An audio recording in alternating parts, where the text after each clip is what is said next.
నమస్కారం. ప్రేక్షకులందరికీ శుభోదయం. ఈనాటి శుభయోగం శీర్షికన గురువారం సందర్భంగా దక్షిణామూర్తి స్తోత్రంలో ఉన్న అంతరార్థం ఏంటో, దక్షిణామూర్తి స్తోత్రాన్ని పఠిస్తే ఎలాంటి విశేషమైన శుభ ఫలితాలు కలుగుతాయో పరిశీలిద్దాం. సాక్షాత్తు ఆది గురువైనటువంటి దక్షిణామూర్తికి సంబంధించిన దక్షిణామూర్తి స్తోత్రాన్ని అంతరార్థం తెలుసుకుంటూ గురువారం పఠించినట్లయితే విద్యార్థులు విద్యారంగంలో విశేషంగా రాణించడంతో పాటుగా ఆధ్యాత్మిక పరంగా మోక్షప్రాప్తిని సిద్ధింపజేసుకోవచ్చు. పరా అపరా అనే రెండు విద్యలలో అన్ని రకాలైనటువంటి విద్యలలో ఉన్న సారాన్ని తెలుసుకోవటానికి ఈ దక్షిణామూర్తి స్తోత్రం విశేషంగా సహకరిస్తుంది.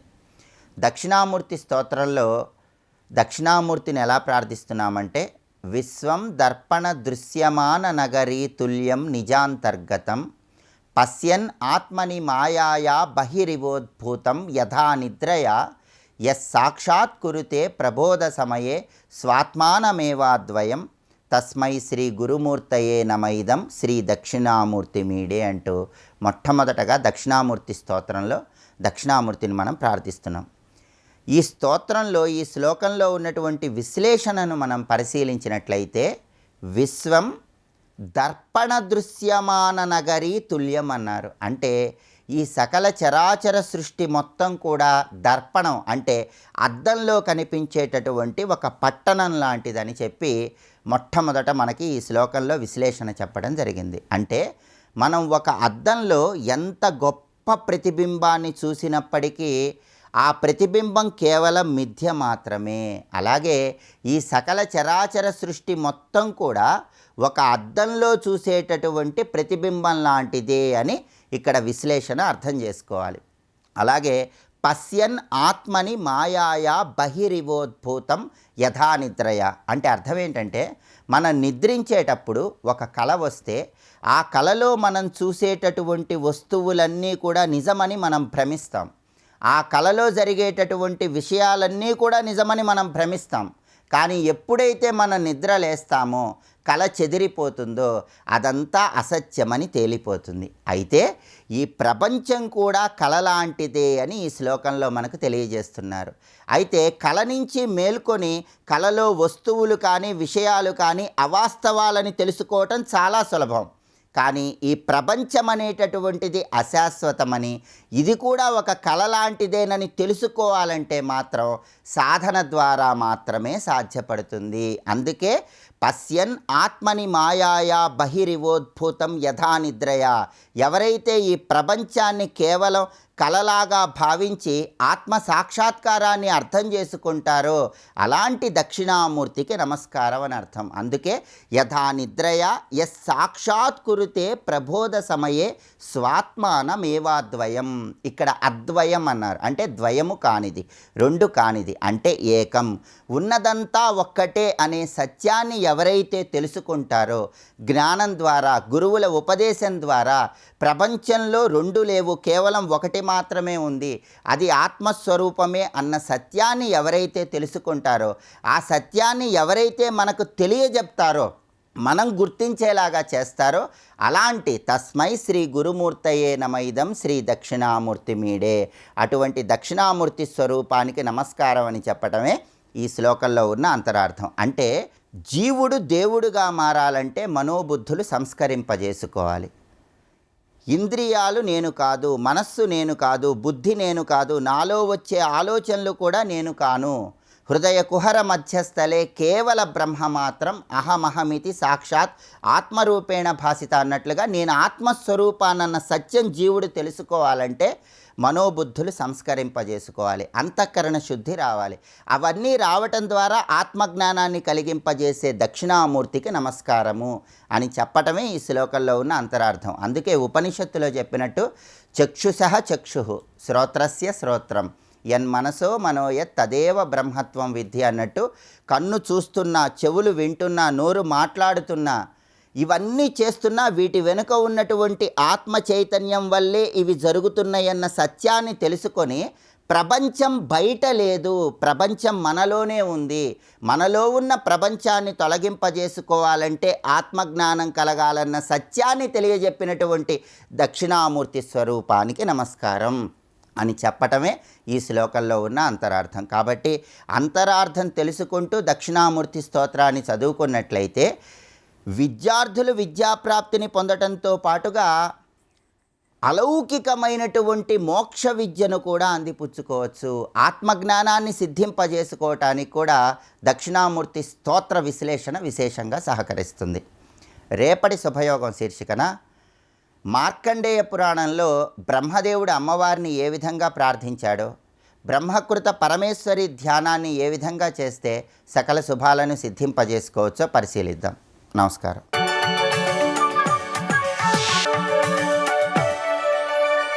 నందకిశోర నవనీత చోర నాద విహార శ్రీధర నందకిశోర నవనీత చోర నాద విహార శ్రీధర. దాటిన వాడిని వర్ణించడమే కాదు, ఎలా దాటాడో కూడా చెప్పేశాడు. దాన్ని బట్టి ఎలా దాటాలో మనకు చెప్తున్నాడు ఇక్కడ. రెండే శ్లోకాలు, ఈ శ్లోకాలు అత్యద్భుతమైన శ్లోకాలు. మాంచ యోవ్యభిచారేణ భక్తియోగేన సేవతే సగుణాన్ సమతీత్యైతాన్ బ్రహ్మభూయాయ కల్పతే బ్రహ్మణో హి ప్రతిష్టాహం అమృతస్య అవ్యయస్య చ శాశ్వతస్య చ ధర్మస్య సుఖస్యైకాంతికస్య చ. ఈ రెండు శ్లోకాలు కూడా ఎంత గొప్పవంటే పరమ ఏకాగ్రంగా వింటే కానీ పట్టుబడదు, పట్టుబడిందా అంతకంటే మధురంగా ఉండదు. కొంతమంది అంటూ ఉంటారు, వింటున్నంతసేపు బాగుంటుంది కానీ తర్వాత ఏమీ గుర్తున్నట్టుండదండి అని. బాబు అందుకే తర్వాత మననం చేయాలి. వింటున్నసేపు బాగుండంటే కొంత బాగుపడ్డావు నువ్వు, అప్పుడు కూడా అనని వాళ్ళు ఉంటూ ఉంటారు. తమోగుణం పేరుకుపోయినవాడి పరిస్థితి అయితే నువ్వేం చేయగలవు పాపం. అందులోనే దేవుళ్ళు ఆడకూడదు. ఒక అబ్స్ట్రాక్ట్ విషయాన్ని అర్థమయ్యేటట్టు చెప్పేటప్పుడు మనకు అనుభవంలో ఉన్న పదార్థాలను ఉదాహరణలుగా చూపిస్తారు, అవే కథలు, ఇంకోటి కాదు. కానీ దాని ద్వారా ఏం చెప్పదలుచుకున్నాడో దాన్ని పట్టుకోవాలి వివేకవంతులు. వివేకవంతుల సంఖ్య ఎప్పుడూ తక్కువే, కనుక దానికి ఏం బాధపడనక్కర్లేదు. ఇక్కడ చెప్తున్నది ఏంటంటే మాంచ, చూడండి, మాంచ యాహ అవ్యభిచారేణ భక్తి యోగేన సేవతే. ఎవడైతే నన్ను అవ్యభిచారమైన భక్తి యోగముతో సేవిస్తాడో అతడు స గుణాన్ సమతీత, అతడు గుణాలను అతిక్రమించి, సమతీత అంటే సంపూర్ణముగా అతిక్రమించి, ఏ గుణాలని? ఏతాన్, ఇంతవరకు చెప్పిన గుణాలను అతిక్రమించి బ్రహ్మభూయాయ కల్పతే, అతడు సచ్చిదానంద బ్రహ్మప్రాప్తిని నిశ్చయంగా పొందగలడు. ఇది దీని యొక్క అర్థం. కొందరు ఏమన్నారంటే బ్రహ్మతత్వాన్ని పొందడానికి అర్హుడవుతాడు అని చెప్పారు. బ్రహ్మభూయాయ కల్పతే, కల్పతే అంటే సమర్థుడవుతాడు, అంటే బ్రహ్మముగా అగుటకు సమర్థుడవుతాడు. అంటే బ్రహ్మత్వ ప్రాప్తి అంటే కైవల్యం, మోక్షం పొందడానికి ఎవడు అర్హుడవుతున్నాడు? గుణాలను అతిక్రమించినవాడు. గుణాలను ఎవడు అతిక్రమించగలడు? నన్ను అవ్యభిచారమైన భక్తితో ఎవడు సేవిస్తున్నాడో వాడు అన్నాడు. అవ్యభిచార అంటే అటు ఇటు తిరగకుండా ఒకదాని యందే ఉండుట. దానికి మరొక పేరు అనన్యం. అన్యం వైపు వెళ్ళకపోవడమే అనన్యం. మొత్తానికి అన్యచింతన విడిచి ఈశ్వరుని మాత్రమే. ఈశ్వరుడెవడు?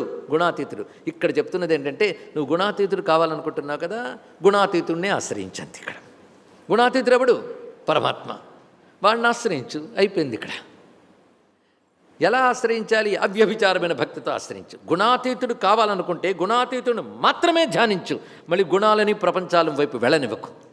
సహజ ప్రవృత్తులతో ప్రపంచం వెళుతున్నా మరల్చు, సాధన చేయి, వాడిని గట్టిగా పట్టుకో. ఇది ఎలాంటిదంటే ఒక నూతిలో పడ్డవాడు ఆ ఒడ్డులో ఉన్నవాడు అందించిన తాడు పట్టుకుంటాడు, ప్రవాహంలో కొట్టుకుపోయేవాడు ఒడ్డును అందించేవాడు చేయి పట్టుకుంటాడు. ఎందుకు? వాడు వీళ్ళ కొట్టుకుపోవట్లేదు కనుక. అందుకని ఇద్దరు కొట్టుకుపోతూ ఒకరికొకరు తాడు అందించుకోరు.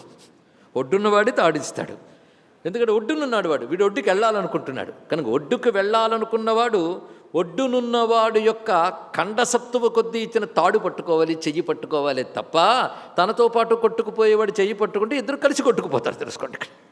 అందు గుణాల్లో కొట్టుకుపోయేవాడు గుణాతీతుడు చెయ్యి పట్టుకోవాలి. వాడు పడడు, పడనివ్వడు, వాడి పేరే అచ్యుతుడు. తెలుసుకోండి. ఇక్కడ వాడు జారడు, జారనివ్వడు. కనుక వీటన్నిటికీ అతీతముగా ప్రత్యేగాత్మగా ఎవడున్నాడో వాడే ఆ పరమాత్మ, వాడే ఆ పరమేశ్వరుడు అని ఆశ్రయించాలి. ఇది అవ్యభిచారం అంటే అర్థం ఏంటంటే సజాతీయ వృత్తి ప్రవాహం అన్నాడు ఇక్కడ. ఇంకో అర్థం అంటే ఒకే లక్షణం ఉన్నది కలుపుకోవాలి ఇక్కడ. అంతేగాని దేనికి ఆ లక్షణం లేదో దాంతో కలుపుతావా నువ్వు? ఇంతవరకు అదే చేసావు. సచ్చిదానంద లక్షణము లేనటువంటి క్షేత్రములతో గుణాలతో కలిపేశావు.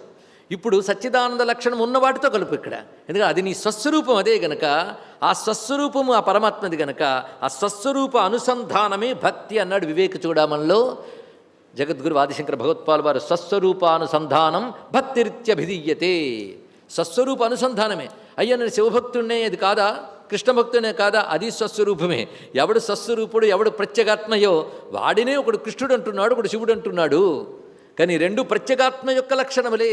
ఎందుకంటే ప్రత్యేగాత్మ వీటి వేటికి అంటదు, కానీ ఆ ప్రత్యేగాత్మ యొక్క శక్తికి ఇవన్నీ ఆకర్షించబడి తిరుగుతున్నాయి కనుక వాడి పేరు కృష్ణుడు. వీటన్నిటికీ శుభాశుభాలు ఉన్నాయి ప్రకృతికి, వాడికి అశుభం అనేది లేదు. పరమమంగళ స్వరూపుడు శివుడు. వాడి శక్తే ఈ క్షేత్రమునందు క్షేత్రజ్ఞ వ్యాపించి ఉంది, అతీతంగా వాడున్నాడు కనుక విష్ణువు. పదాలకు అర్థాలు తీయండి, అన్ని ప్రత్యేగాత్మ పేర్లే. నీలో అయితే ప్రత్యేగాత్మ, ప్రపంచమంతా చూస్తే పరమాత్మ. ప్రపంచోపాధి శరీరోపాధి, ఉపాధులు రెండు తీసేస్తే ఉన్నవాడు పరమాత్మ ఒక్కడి తెలుసుకో. ఇక్కడ నిరంతర చింతన సచ్చిదానంద బ్రహ్మమనందు కలగాలి. ఆ నిరంతర అనుసంధానం పేరేమిటి? భక్తి. స్వస్వరూప అనుసంధానం. అనుసంధానం అంటే ఎడతెగని అని మాట తీసుకోవాలి. ఇంకోటి అనుసంధానం అంటే గురువు ద్వారా శాస్త్రము ద్వారా విన్నదాన్ని అనుసరించి సంధానించట అనుసంధానం. ఇది చెయ్యు. అలాగే పరమాత్మ యందు అది సగుణముగాను నిర్గుణముగాను బ్రహ్మమునందు, అంతే, ఇంకేం మాట లేదు ఇక్కడ. అలాంటి వాద వివాదాలకి భగవద్గీతలో కానీ ఆధ్యాత్మిక శాస్త్రాలు కానీ ఏమీ చోటు లేదండి. సగుణ బ్రహ్మమున నిర్గుణ బ్రహ్మమున కాదు, బ్రహ్మమును. బ్రహ్మమునందు అవ్యభిచారిని పెట్టుకో, అది మాత్రం అంత తేలిక అండి. సగుణమైతే నిర్గుణం కష్టం, సగుణం తేలిక అనకూడదు, అది మాత్రం మహా కష్టమే. బ్రహ్మం అంటే ఏంటో తెలుసుకో. నువ్వు ఇక్కడికి వచ్చేటప్పటికల్లా జ్ఞానంతో భక్తి ఎలా ఉంటుందంటే, బ్రహ్మం అంటే ఏమిటో తెలిసి అది సగుణంగా ఉపాసించినా బ్రహ్మలక్షణాలు స్ఫురిస్తూ ఉండాలి. ఎవడు నిర్గుణుడో, ఎవడు నిరాకారుడో, ఎవడు సర్వవ్యాపకుడో ఆయనే అనుగ్రహించడం కోసం సగుణ సాకారమై వచ్చాడు అని తెలిసినప్పుడు బ్రహ్మభావనతో నువ్వు ఆరాధన చేస్తున్నావు. నీకు ఇంకా అద్వైత సిద్ధి కలగలేదు గనక నువ్వు దాన్ని చింతన చేస్తున్నావు. నువ్వు నా ఆత్మగానే ఉన్నావు. అటువంటి ఆత్మగా ఉన్న నేను నిన్ను హృదయంలోనే ధ్యానిస్తున్నాను. హృదయంలో ఆయన అలాగే ఉన్నాడు కదా. ధ్యానించగా ఎలా అవుతుందంటే, ఒక మంచు ముక్క వెళ్ళి ఆనందంగా నీటిలో పడిందిట. ఏమైంది? నీరైపోయింది. అలా మంచు ముక్క లాంటి అంతఃకరణం నీటిలాంటి పరమాత్మను చింతన చేస్తూ ఉంటే అది నీరే అవుతుంది తెలుసుకో. ఇక్కడ అలా అనుసంధానం ఎలాగ పట్టుకో పర్వాలేదు. కనుక నీ భక్తి ఎలా ప్రారంభమైనా అది శాస్త్రం వర్ణించిన సగుణ బ్రహ్మస్వరూపమా లేదో ఒక్కటి చింతన చేసుకో. అంత ఇక్కడ దానింద అవ్యభిచారాన్ని భక్తి పెట్టుకో. సగుణముగా కనబడుతున్న కృష్ణుని యందా, లేకపోతే విశ్వరూపుడైన వాడి యందా, చతుర్భుజుడైన విష్ణువునందా, ఇన్ని రూపాలుగా కనబడుతున్నప్పటికీ ఏ రూపమునకు కాకుండా దొరకకుండా ఉండేటువంటి నిరాకారుడా, ఏవైనా ఇన్ని కలిపే ఆయన. అది దాన్ని తర్వాత స్పష్టం చేస్తున్నాడండి. స్వస్తి.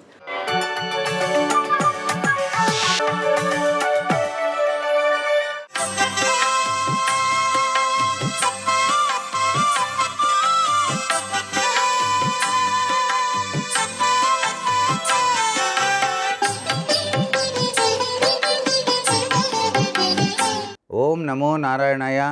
ఓం నమ శివాయ. శ్రీమాత్రే నమః. ఈరోజు గురువారం. గురుతత్వ ప్రభావం ఎలవేళలా కూడాను మనిషి జీవితం మీద ప్రసరించినప్పుడే అజ్ఞానం తొలగిపోయి జ్ఞానవంతులు కావడానికి ఆస్కారం ఉంటుంది.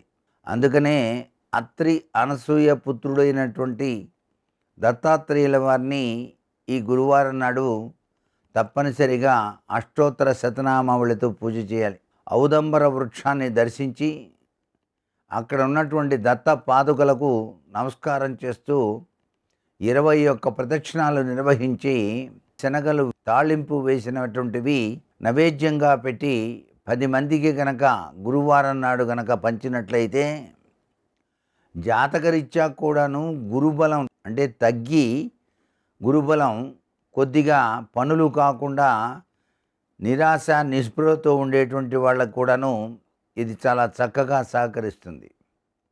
ప్రతి గురువారం కూడాను ఈ విధి విధానాన్ని ఎవరైతే పాటిస్తారో వెంటనే గురుబలం పెరిగి దత్తప్రభువు యొక్క దివ్యవంతమైన అనుగ్రహ కరుణాకటాక్ష వీక్షణాల వలన వివిధ రంగాలలో అభివృద్ధిని సాధించడానికి ఆస్కారం ఉంటుంది. గురు చరిత్ర పారాయణ చేయటం వలన కూడాను చాలా విశేషకరమైన ప్రభావం వస్తుంది. ఆ గురు చరిత్రలో చెప్పినటువంటి కథల సారాంశం అద్వితీయమైనటువంటి ప్రభావానికి నిదర్శనం. ఆ గురు మహిమ అనిర్వచనీయమైందిగా చెప్పడం జరుగుతుంది. సర్వే జనా సుఖినో భవంతు.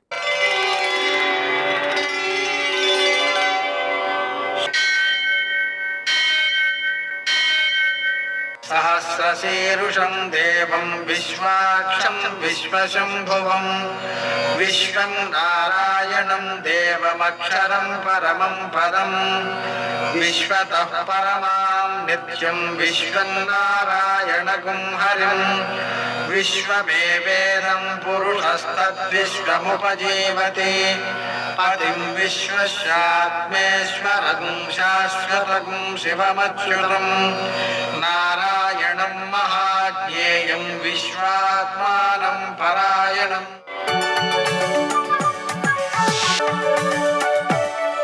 సూర్యశౌర్యమథేందురింద్రపదవీ సన్మంగళం మంగళం. నమస్తే భగవన్ దేవదత్తాత్రేయ జగత్ప్రభో సర్వబాధా ప్రశమనం కురు శాంతిం ప్రయచ్ఛమే. నేటి కాలమాన విశేషాలను గమనిద్దాం. స్వస్తి శ్రీ చాంద్రమాన శోభకృన్నామ సంవత్సరం ఉత్తరాయణం హేమంత ఋతువు పుష్యమాసం కృష్ణపక్షం గురువారం. సూర్యోదయం 6:52 సూర్యాస్తమయం 6:08. తిథి షష్ఠి మధ్యాహ్నం 2 గంటల వరకు. నక్షత్రం చిత్త రాత్రి 3:27 వరకు. వర్జం ఉదయం 10 గంటల నుంచి 11:46 వరకు. దుర్ముహూర్తం ఉదయం 10:37 నుంచి 11:22 వరకు. మరల మధ్యాహ్నం 3:08 నుంచి 3:53 వరకు. అమృతకాలం రాత్రి 8:40 నుంచి 10:27 వరకు.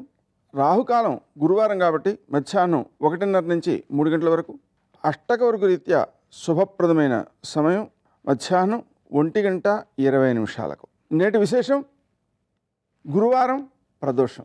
గురువారం సందర్భంగా దత్తాత్రేయారాధన చాలా చక్కని ఫలితాన్ని ఇస్తుంది. దత్తాత్రేయ స్వామి ఆలయాల్లో శనగపిండితో ఇంట్లో తయారు చేసినటువంటి పిండి వంటలను నివేదనగా చేసి ప్రసాదంగా పంచడం ద్వారా జాతకంలో ఉండేటువంటి గురు దశాదోషాలు కానీ గోచార సంబంధమైన గురుదోషాలు కానీ తొలగిపోతాయి.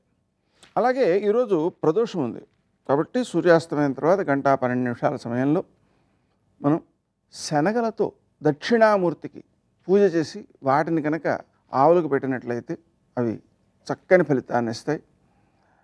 విశేషించి వీలున్న చోట శనగలు ఆలయంలో సమర్పించుకున్నట్లయితే దాన్ని పోచి ప్రసాదంగా పంచుతూ ఉంటారు. ఈ శనగలు ఇవ్వడం ద్వారా పాపాలన్నీ పోతాయి. ఏమని చెప్పారంటే పురా గోవర్ధనోద్ధార సమయే కృష్ణ భక్షిత. గోవర్ధనం ఎత్తినప్పుడు కృష్ణుడు తిన్నట్ట ఆ శనగల్ని.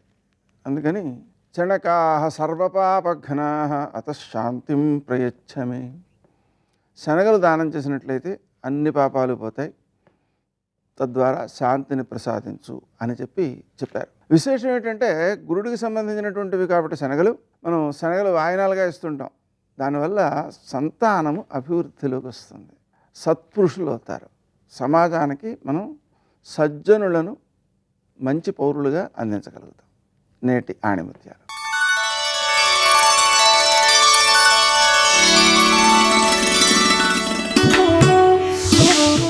ఆకలితో ఉన్న సింహం కంటే అత్యాశతో ఉన్న మనిషి చాలా ప్రమాదకరం.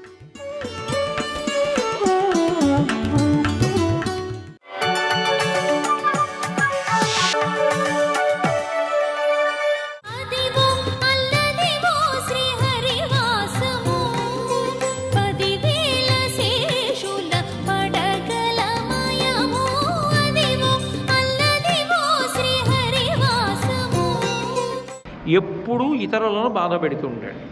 ఇతరులను బాధ పెట్టడము అంటే ఎంచుకుంటాడు.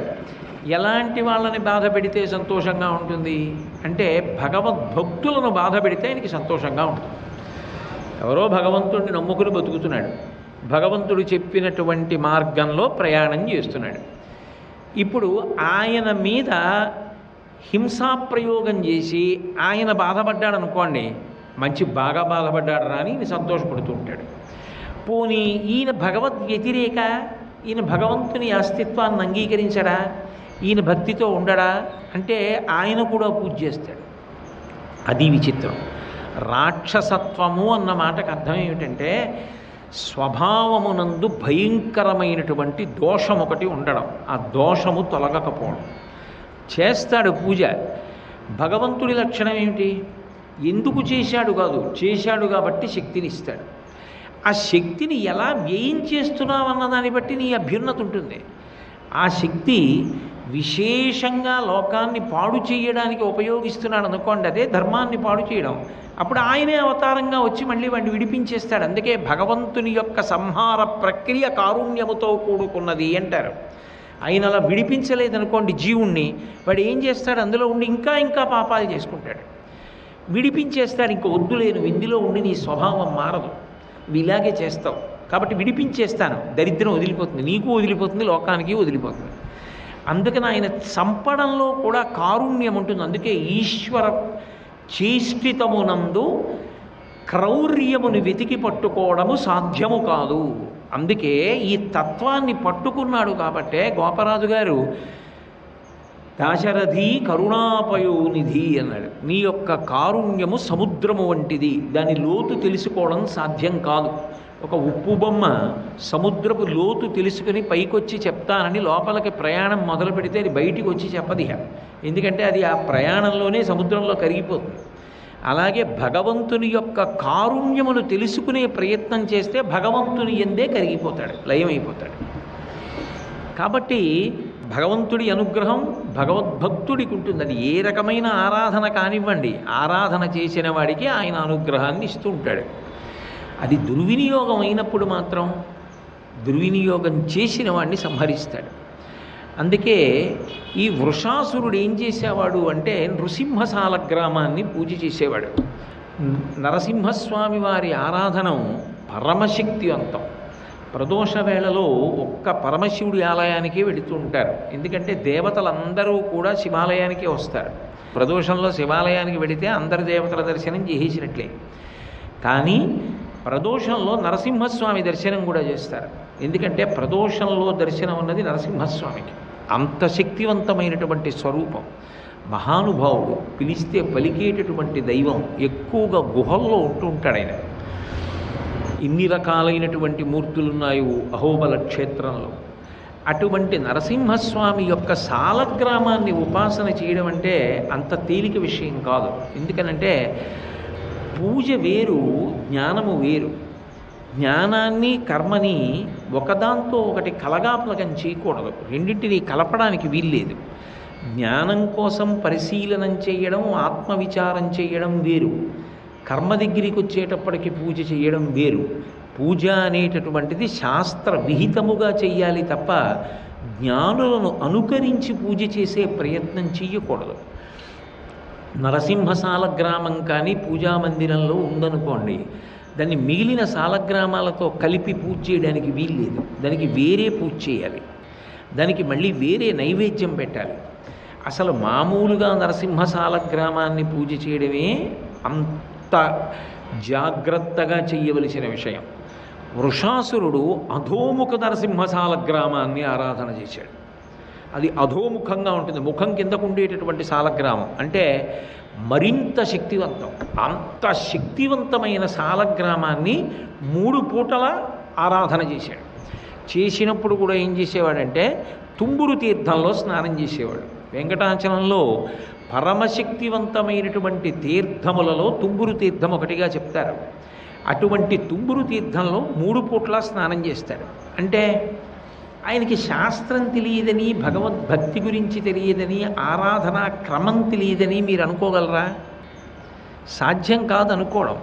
పోనీ అలా ఏదో ఒక ఏడాదో 6 నెలల్లో చేసి పూజ తెలియక దెబ్బతిన్నవాడు కాదు. 5000 సంవత్సరములు పూజ చేశాడు. అందున ఆ పూజలో కూడా ఎంత రజోగుణ ప్రవృత్తి అంటే 3 పూటల పూజ పూర్తయిపోయిన తర్వాత పూజ చివరిలో ప్రదోష వేళ పూజ యందు తన కంఠాన్ని కత్తితో నరికేసి ఆ తలని తీసుకెళ్ళి నరసింహస్వామి సాలగ్రామం దగ్గర పూజా పుష్పంగా పెట్టేసేవాడు.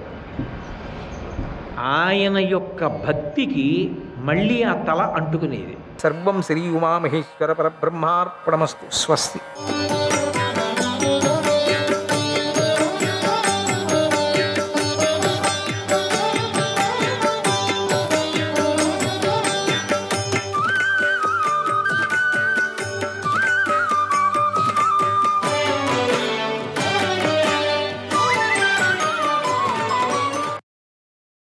మృత్యుదేవత చేసిన తపస్సుకు బ్రహ్మదేవుడు ఎంతో సంతోషించాడు. ఆమెతో ఇలా అన్నాడు, ఓ మృత్యుదేవి, ఎందుకీ ఘోర తపస్సును చేస్తున్నావు? నువ్వు చేయవలసిన పనిని నీకు ముందే చెప్పాను కదా అని అడిగాడు. అప్పుడు మృత్యుదేవత ఇలా అంది, ఓ దేవా, ప్రజలు ఆరోగ్యంగా ఉంటున్నారు, నేను వారిని చంపలేకపోతున్నాను, కనుక నాపై దయ చూపించండి. ఎవరిని చంపాలన్నా అందరూ ఆరోగ్యంగా ఉన్నారు, నియమనిష్టగా ఉన్నారు, అసలు వాళ్ళని నేను ఎట్లా చంపేది? ఈ అధర్మానికి నేను ఎంతో భయపడుతున్నాను. అట్లా వండినప్పటికీ చంపితే అధర్మమే కదా, అందువల్ల నాకేమీ తోచలేదు. నువ్వేమీ చెప్పావు ప్రజలను చంపమని, ఎట్లా చంపేది? ధర్మంగా ఉండేవాళ్ళని ఎట్లా చంపడం? నేను నాది అధర్మం అవుతుంది కదా.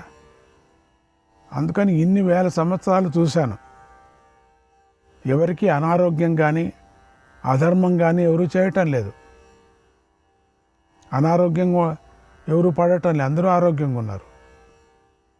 అందుకు నేను చంపలేదు, అందువల్ల నాకు పని లేదు, అందుకని నేను తపస్సు చేస్తున్నాను, నాకు అభయం ఇవ్వండి, నేను ఆర్తురాలును, నాకు ఏ పాపం తెలియని స్త్రీని నేను, నాకు మీరే దిక్కు అంది, రక్షించండి నన్ను.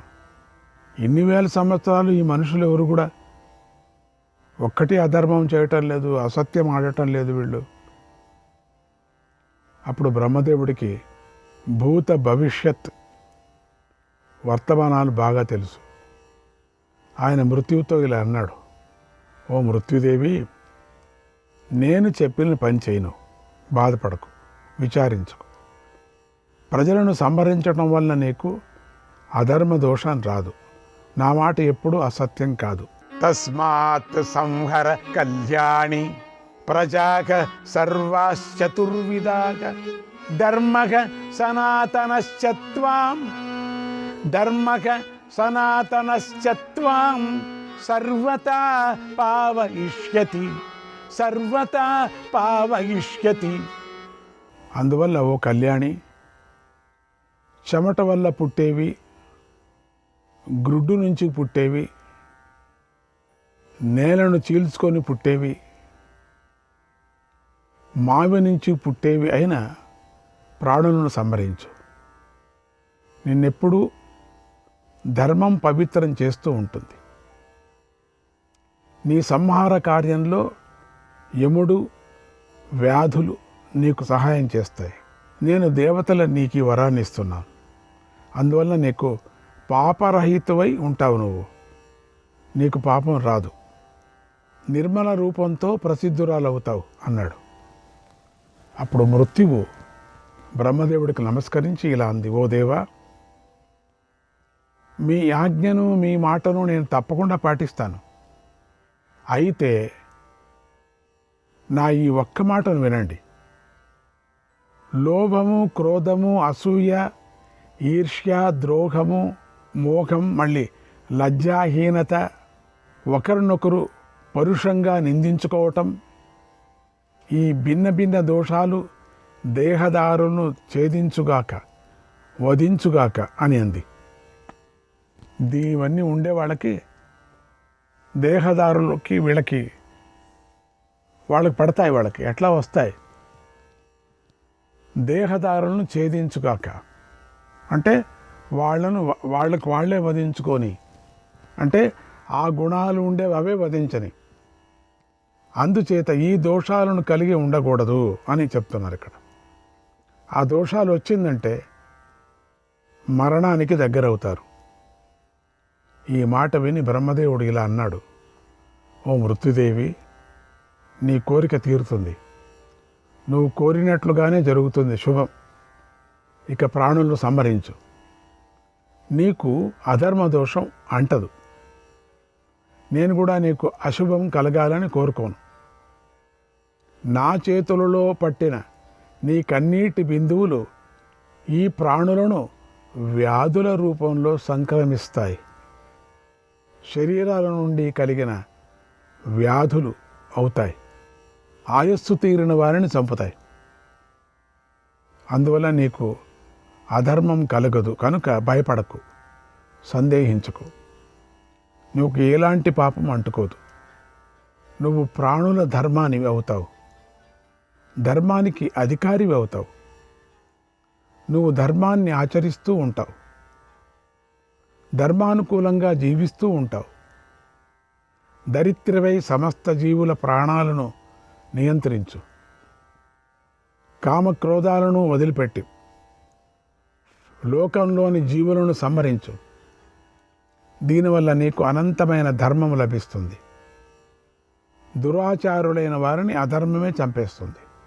తేనాత్మానం పావయస్వాత్మనాత్వం, తేనాత్మానం పావయస్వాత్మనాత్వం,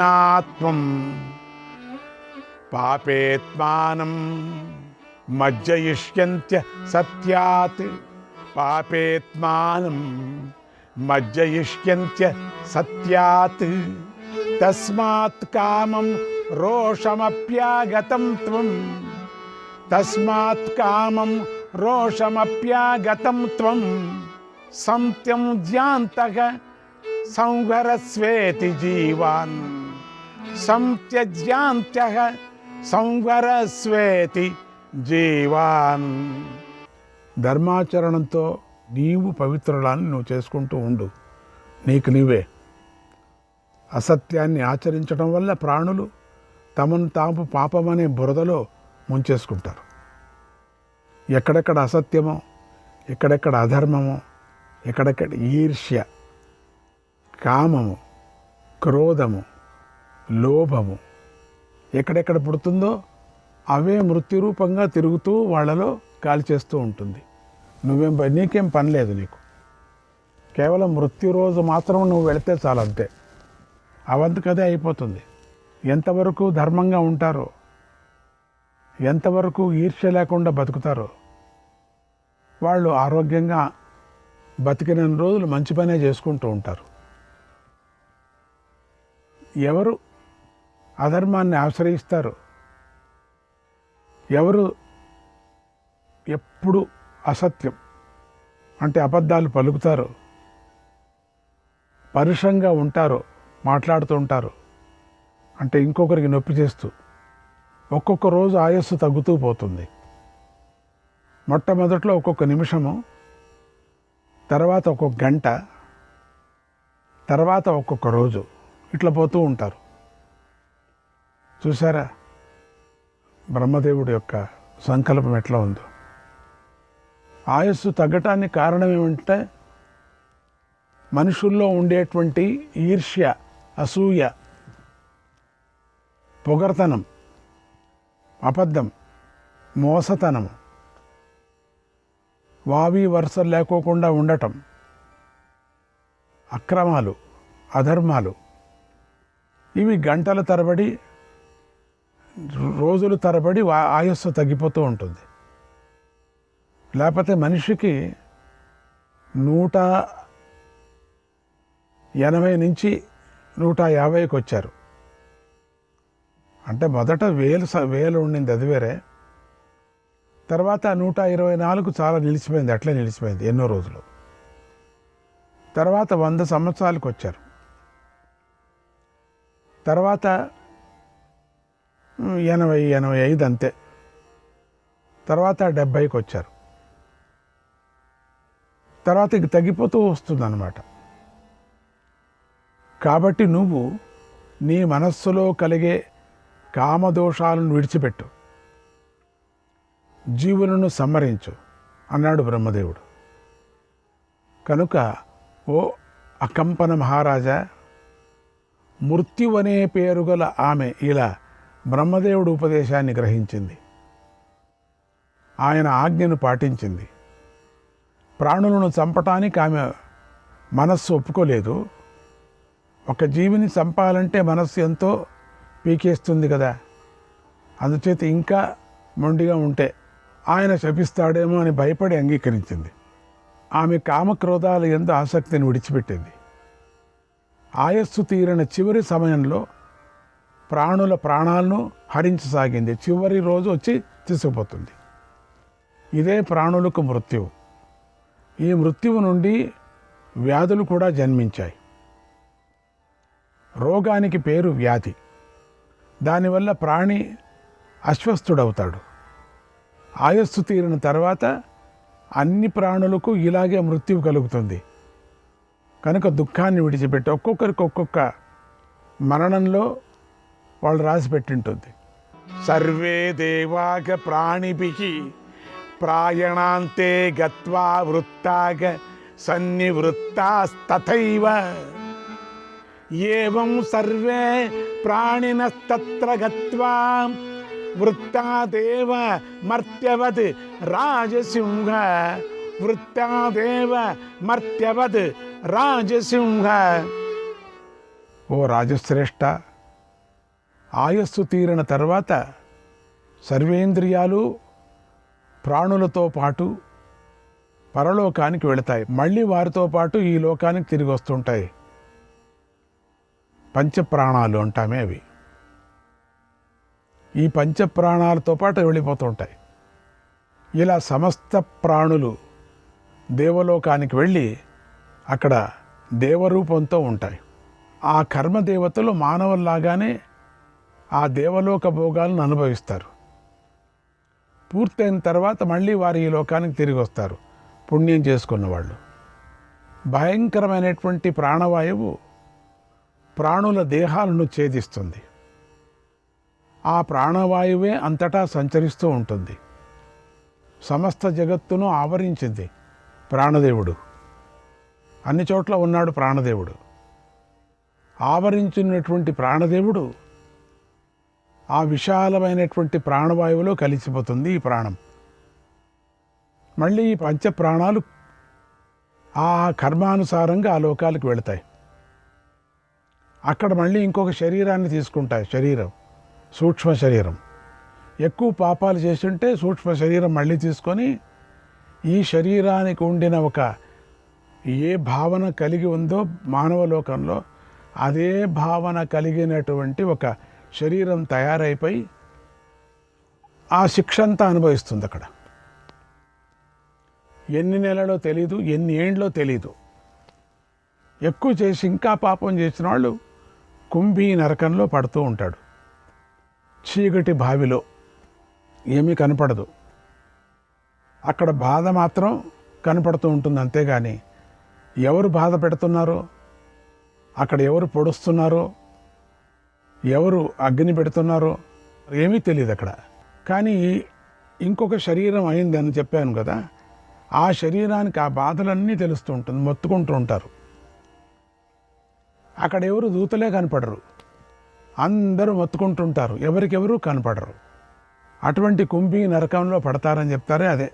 గురునింద చేసేవాళ్ళు, మాతృనింద చేసేవాళ్ళు, వావి వరస లేకోకుండా ప్రవర్తించేవాళ్ళు కామక్రోధాదులతో, గురు రుణాన్ని గురు సొత్తుని అపహరించేవాళ్ళు, ఇక నానా పాపాలు, శిశుహత్య చేసిన వాళ్ళు, భ్రూణహత్య చేసిన వాళ్ళు, గోహత్య చేసిన వాళ్ళు, శ్రీహత్య చేసిన వాళ్ళు, బ్రహ్మహత్య చేసిన వాళ్ళు, ఆత్మహత్య చేసుకున్న వాళ్ళు, వాళ్ళు కూడా కుంభీ నరకంలో అనుభవించడం తప్పదు. ఎందుకంటే మనము ఎంత కష్టం వచ్చినా మనము కాచుకోవాలా, మనం ప్రాణం పోయేంత వరకు. ఇది మన జన్మ హక్కు. మనం ప్రాణం తీసుకోకూడదు, మనకు రైట్స్ లేదు అది. ఎందుకంటే మనం తెచ్చుకుంది కాదు అది, పరమాత్ముడు ఇచ్చుకుంది అది. వాడి దయ, వాడి భిక్షం. మన మధ్యలో వేరే వాళ్ళ యొక్క బాధలు తట్టుకోక, లేక శరీరంలో ఉండే రోగ బాధ తట్టుకోలేక, అప్పుల బాధలు తట్టుకోలేక ప్రాణహత్య చేసుకోకూడదు. చాలా తప్పది. అదంతకదే ప్రాణవాయువులో కలిసిపోవాలి అంతే. దానికోసం వేచి చూడాలి మనం. అంతవరకు మంచి గురుస్మరణ, నారాయణ స్మరణ చేస్తూ చివరి రోజుల్లో కాకుండా మొదటి నుంచినే మనం ప్రారంభం చేసుకోవాలి. ప్రయాణానికి సిద్ధంగా ఉండాలి మనం అందరూ. వచ్చాం కదా, సిద్ధంగా వచ్చాం, సిద్ధంగా వెళ్ళటానికి రెడీగా ఉండాలి. అట్లా ప్రాణవాయువు చాలా ప్రభావం కలది. అది అనంత తేజోవంతమైనది. దానికి రాకపోకలు ఎప్పుడూ ఉండవు. దేవతలు కూడా మరణధర్మం కలవారే అని తెలుసుకో. కనుక నీ పుత్రుడి కోసం దుఃఖించకు. నీ కుమారుడు ఇప్పుడు స్వర్గానికి వెళ్ళి దేవలోక సుఖాన్ని అనుభవిస్తున్నాడు, వీరమరణాన్ని పొందాడు. అతడు దుఃఖం విడిచి పుణ్యాత్మలతో కలిసి సుఖంగా ఉన్నాడు. అందుకని పూర్వంలో యుద్ధానికి బయలుదేరేవాళ్ళు. వీరమరణం. ఈయన అంతకన్నా స్వర్గం వేరే ప్రాప్తించదు. పూర్వం యుద్ధభూమిలో ఇన్ని అక్షోహిణులు, ఆ అక్షోహిణులు, ఈ అక్షోహిణులు అన్నాం కదా, ఇష్టపడి వచ్చేవాళ్ళు. చిన్నపిల్లలు కూడా పరిగెత్తి వచ్చేవాళ్ళు. ఒక్క బాణం తగిలిపోతే వీర స్వర్గమే వాళ్ళకు. ఈ గుర్రాలకి, ఏనుగులకి అంతా వీర స్వర్గమే. అందుకని యుద్ధానికి సంబడబడి వచ్చేవాళ్ళు. ధైర్యంగా ఏదైనా ఒక బాణం వస్తుంటే ఇట్లా చూపించేవాళ్ళు, కొట్టు అని. అది వాళ్ళంతా వీరస్వర్గం, వాళ్ళకి తెలుసు. ఎన్ని పాపాలు చేసినా వాళ్ళకంతా ఎగ్జామ్షన్ అయిపోయి అన్నీ కొట్టి పరేయటం. అందుకని ఈ మృత్యువును ప్రాణులకు భగవంతుడు ఇచ్చాడని గ్రహించు. పుట్టించిన వాడే వాడు, వాడికి ఆ రహస్యం తెలుసు. అందుకని తీసుకునేవాడు వాడే కదా. దీంట్లో అతిశయోక్తమేముంది? అందుకని సమయం వచ్చినప్పుడు మృత్యువు తగిన విధంగా ప్రాణులను సంహరిస్తూ ఉంటుంది, న్యాయరీతిగానే వెళుతూ ఉంటుంది. చాలామంది ఏడుస్తూ ఉంటారు, ఎంత అన్యాయం, ఎంత అన్యాయం, చిన్నప్పుడే వెళ్ళాడు, అయ్యో ఎంత అన్యాయం, వాడు వెళ్ళాల్సిందే, చచ్చిపోవాల్సిందే, అంతే. ఈ మృత్యువును బ్రహ్మదేవుడు సృష్టించాడు, అంతే. ఎక్కువ మాట్లాడద్దు ఇంకంతే. ఆత్మానం వై ప్రాణినో ఘ్నంతి సర్వే, ఆత్మానం వై ప్రాణినో ఘ్నంతి సర్వే, నైతాన్ మృత్యుర్దండపాణిర్హినస్తి, నైతాన్ మృత్యుర్దండపాణిర్హినస్తి, తస్మాన్ మృతాన్నాను శోచంతి ధీరాగ, తస్మాన్ మృతాన్నాను శోచంతి ధీరాగ, మృత్యుం జ్ఞాత్వా నిశ్చయం బ్రహ్మ సృష్టం, మృత్యుం జ్ఞాత్వా నిశ్చయం బ్రహ్మ సృష్టం, యిత్తం సృష్టిం దేవక్లప్తాం విదిత్వా, పుత్రాన్నష్టాచోకమాశు త్యజస్వ, పుత్రాన్నష్టాచోకమాశు త్యజస్వ. సకల ప్రాణులు తమంత తాముగానే మరణిస్తాయి. ఇవి చూడండి అట్లా అవంతకవే పోతూ ఉంటాయి. మృత్యుదేవత చేతిలో కర్రను పట్టుకొని ప్రాణులను హింసించదు ఎప్పుడు మృత్యుదేవత. కనుక ధీరులు మృత్యువును బ్రహ్మదేవుడి సృష్టి అని తెలుసుకోవాలి. శ్రీకృష్ణాయ పరమాత్మనే నమః.